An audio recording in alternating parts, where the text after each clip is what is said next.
Muy buenas noches. A continuación voy a realizar mi exposición acerca de Amós. Bien, entonces vamos a comenzar rápidamente por describir acerca de quién era el profeta Amós, acerca de su biografía, podemos decirlo o mencionarlo de esta manera.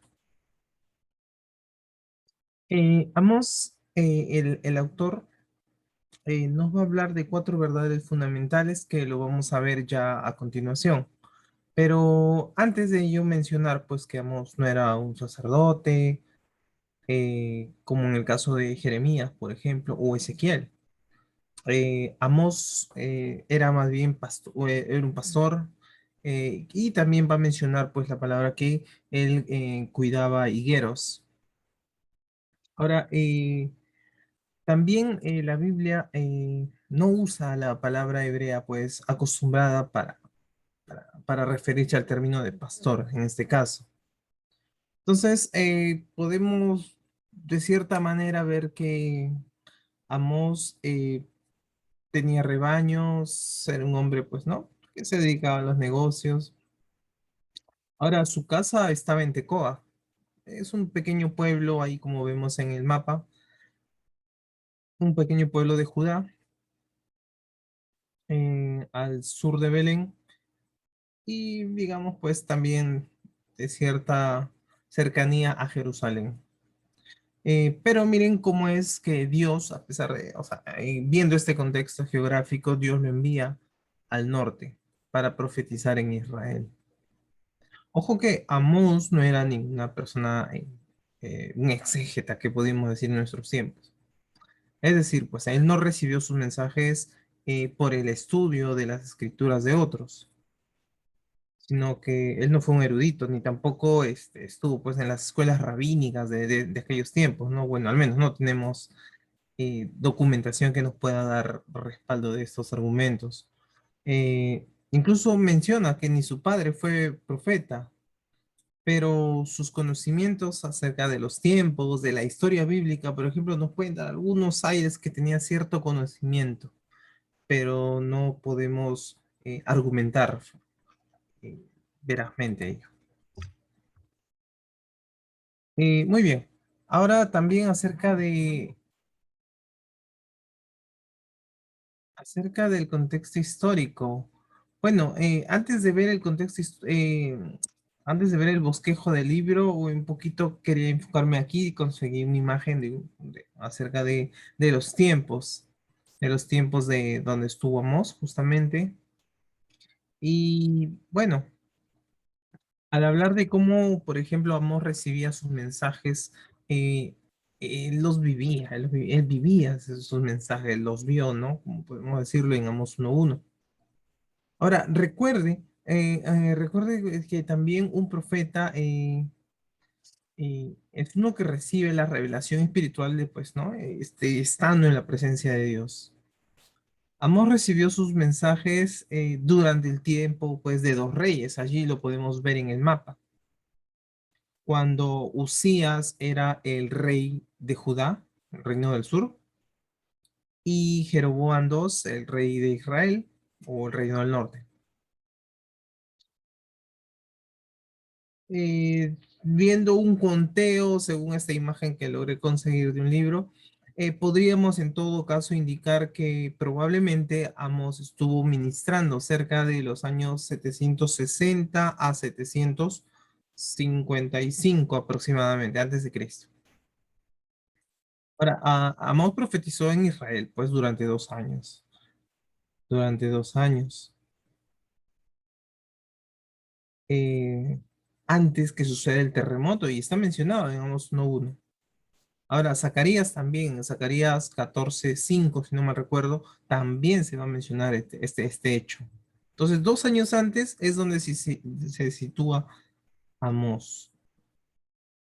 Eh, Ahora, Amós vio el terremoto como una señal, pues, ¿no? De juicio, porque recuerden que sus profecías, ya me adelanto un poco, fueron siempre de juicio. Amós profetizó cuando la nación de Israel era rica, poderosa y estaba bajo el reinado de Jeroboam II, ya lo mencionamos. Aparentemente la nación pues era próspera, pero al analizar o leer el libro vamos a entender que también estaba llena de corrupción. Y miren qué interesante porque hace un contraste a nuestros tiempos, a nuestra época actual. Amos se fue a Betel, que era hogar del rey Jeroboam II. Betel en esta época, según algunos estudiosos también, se puede llegar a conocer un poquito, ¿no? De este lugar, Betel. Era un centro de adoración. Era un centro de adoración, pero no a Jehová, no a Yahvé, sino más bien este era un centro donde se adoraba a los becerros de oro, a los ídolos, ¿no? La gente pagana. Y en esta época, pues, así como se va a dar bueno, más adelante también en el Nuevo Testamento, lo vamos a encontrar en muchas culturas. En este caso también, pues, se utilizaba el altar, se utilizaba, ¿no? El lugar santo para poder incluso, prostituirse, tener relaciones sexuales en el templo.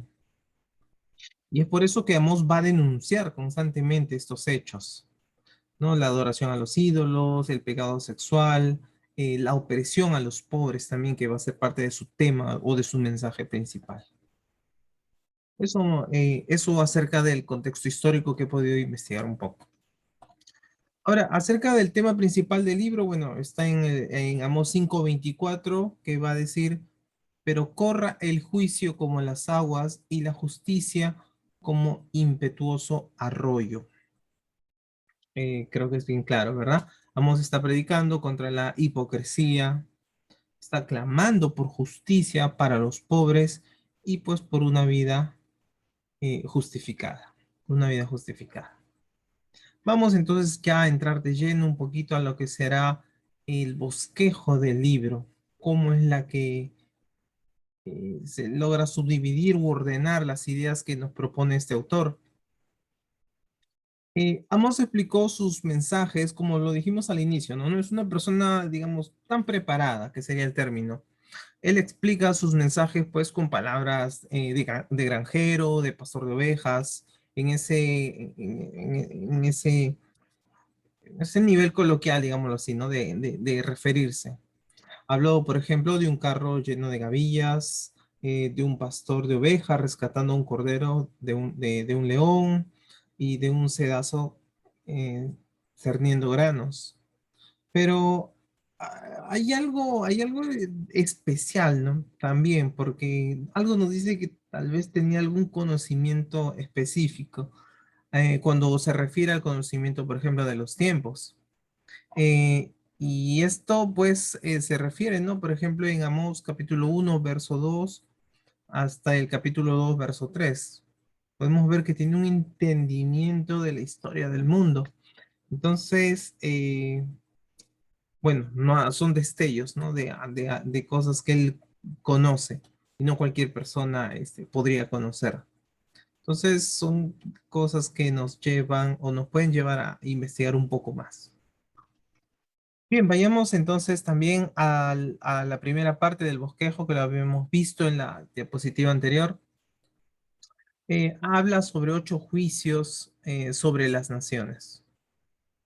Amós comienza condenando pues las naciones que estaban más lejos.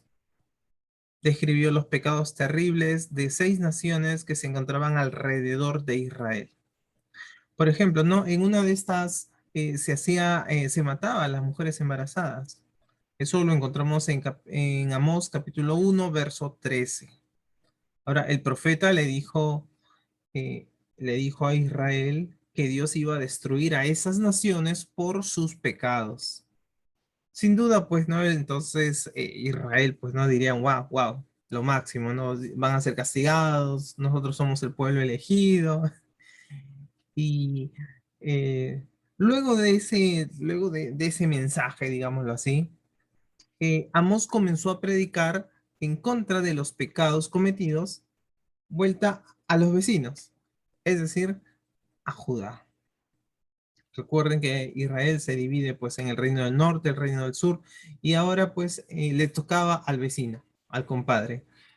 Se va a emitir juicio contra esta nación también, Judá, y que también va a traer juicio por sus pecados cometidos, y nuevamente entonces Israel aplaudiendo y diciendo, pues, entre comillas, se está haciendo justicia, ¿verdad?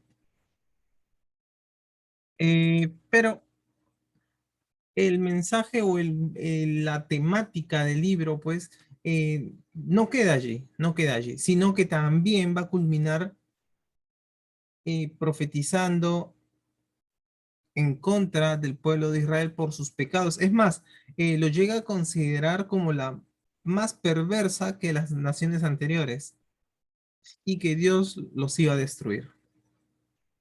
Los israelitas ricos vendían a los pobres, por ejemplo, como esclavos y oprimían a sus siervos.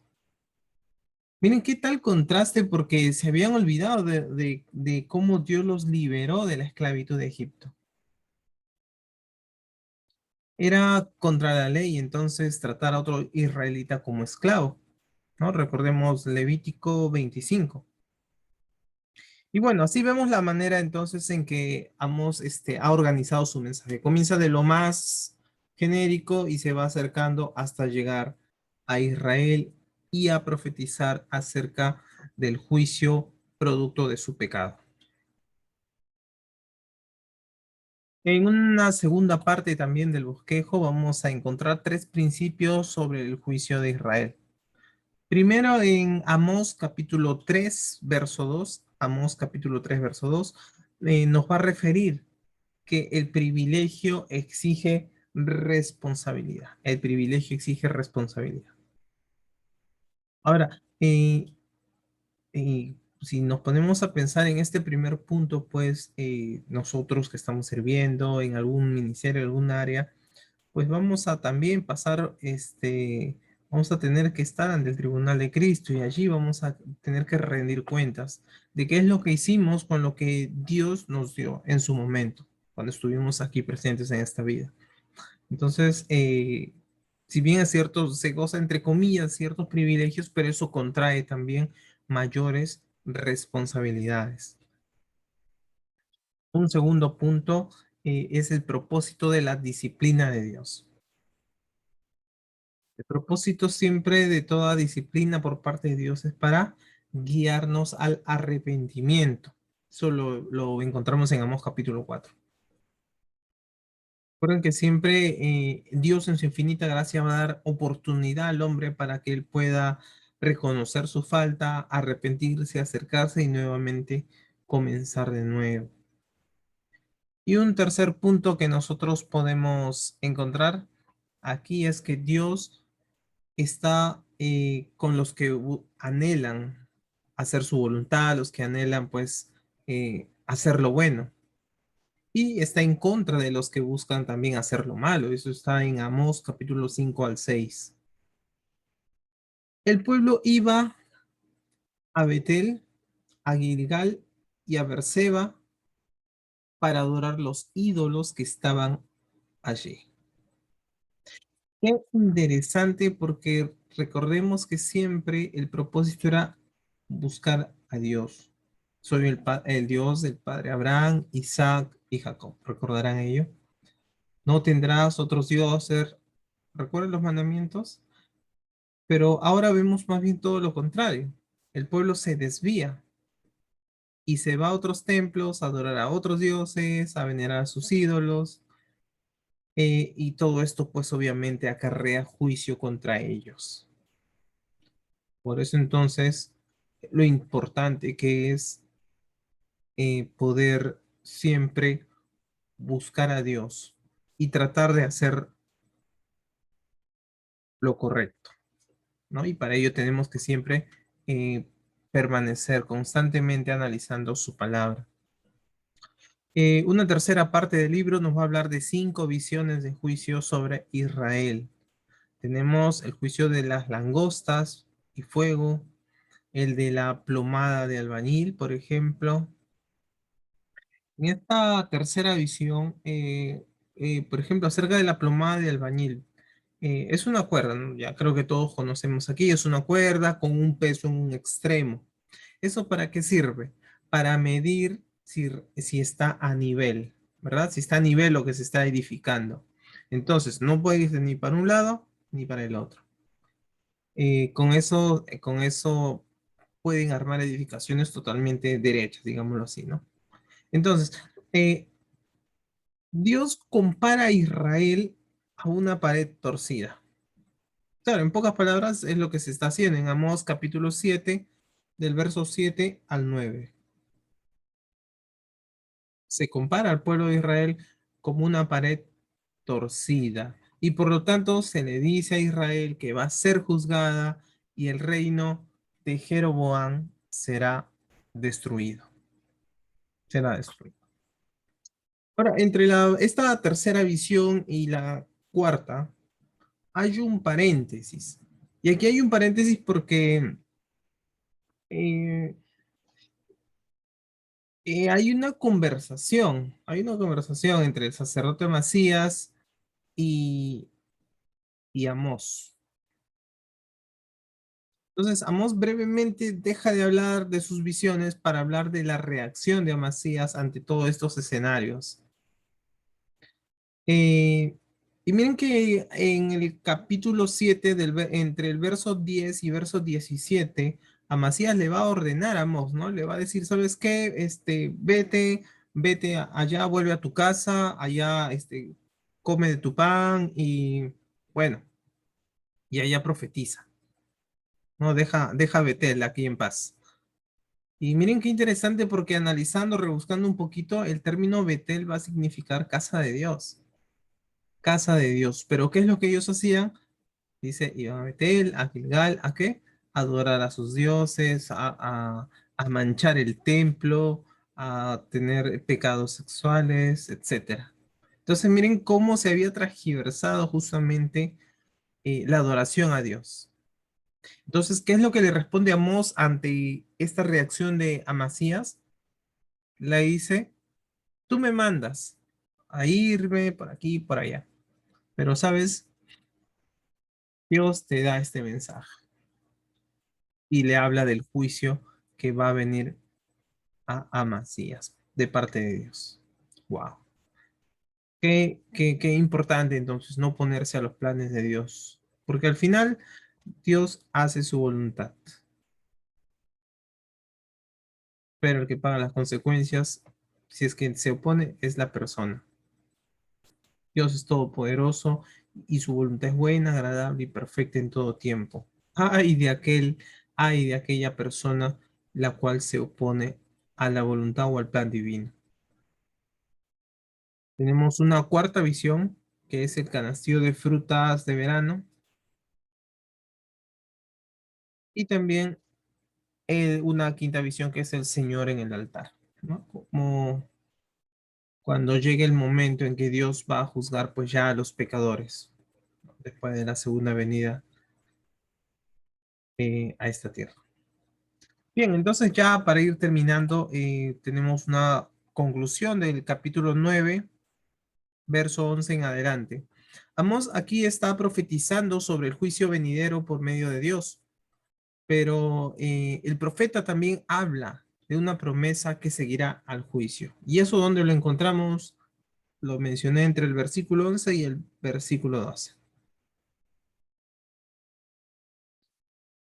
Ahora, el Espíritu Santo, por ejemplo, en el Nuevo Testamento, ¿no? Haciendo un paralelo, el Espíritu Santo permitió eh, también a Jacobo interpretar y aplicar la profecía de Amós por medio del Espíritu. Jacobo nos dice que lo que Dios comenzó a través de los judíos lo terminará por medio del Mesías. El plan de Dios fue usar a los judíos para redimir a la gente de todas las naciones. Dios terminó esto por medio del Mesías. Miren, va a decir en Amós capítulo 9, verso 11 y 12. Lo leo, ¿sí?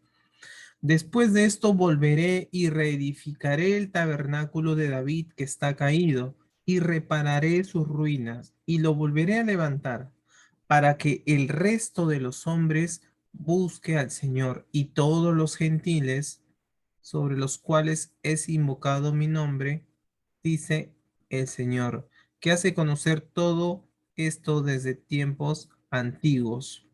Esta referencia es de Hechos capítulo 19, verso 16 al 18. Entonces miren que se está haciendo una referencia directa a lo que ya sucedía en los tiempos antiguos. Ahora, en Amós capítulo 1 nosotros hemos visto que Dios juzga a muchas naciones, no solo a Israel. Es un juez imparcial. Amós 9:7 va a decir, hijos de Israel, ¿no me sois vosotros como hijos de etíopes? Dice Jehová.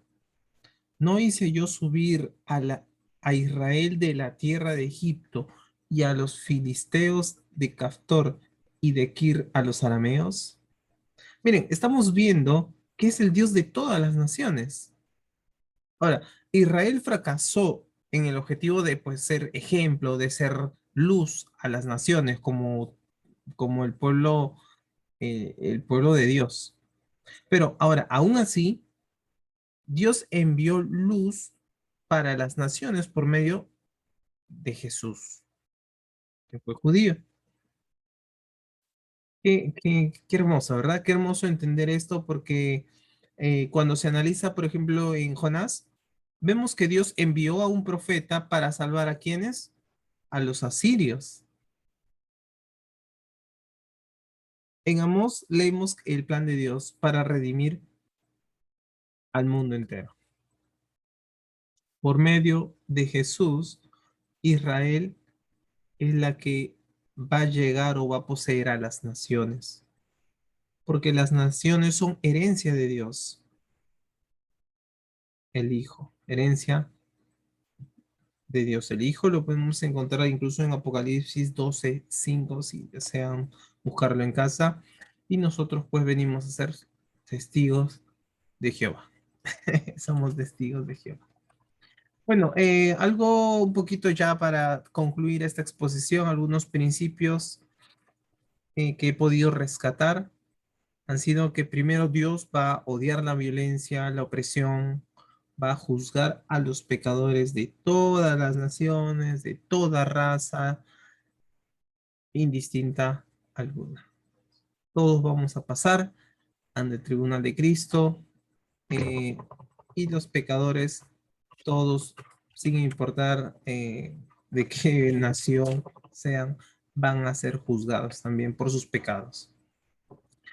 ¿Cuál es el propósito de la disciplina? Lo habíamos mencionado, es guiarnos al arrepentimiento. Ahora, el privilegio, dijimos, demanda o conlleva una responsabilidad. Cuarto, Dios odia la, la adoración que no viene del corazón, es decir, la hipocresía.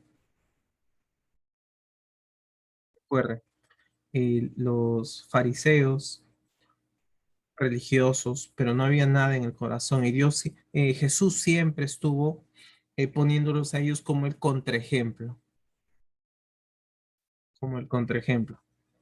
Las riquezas y el poder pueden apartarnos de nuestra dependencia de Dios, ¿no? Son como que las debilidades para el ser humano.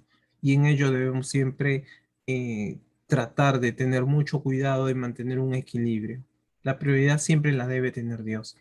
Los siervos de Dios tienen que hablar lo que Él les dice, aunque otros se opongan. Esto es muy importante en nuestros tiempos, que nosotros debemos siempre predicar la palabra de Dios. Ya la tenemos escrita y se debe anunciar a todo pueblo y nación. Hay oposición, hay persecución en otros países, pero a pesar de ello, o a pesar de que no les guste tal vez a mi público, no les parezca lo que voy a predicar, pero si es lo que realmente dice la palabra, yo debo ser un fiel testigo de esta palabra y transmitirla verazmente. Es allí nuestra responsabilidad. Muy bien, esto ha sido todo. Muchas gracias y que Dios los bendiga. Sí, hasta luego.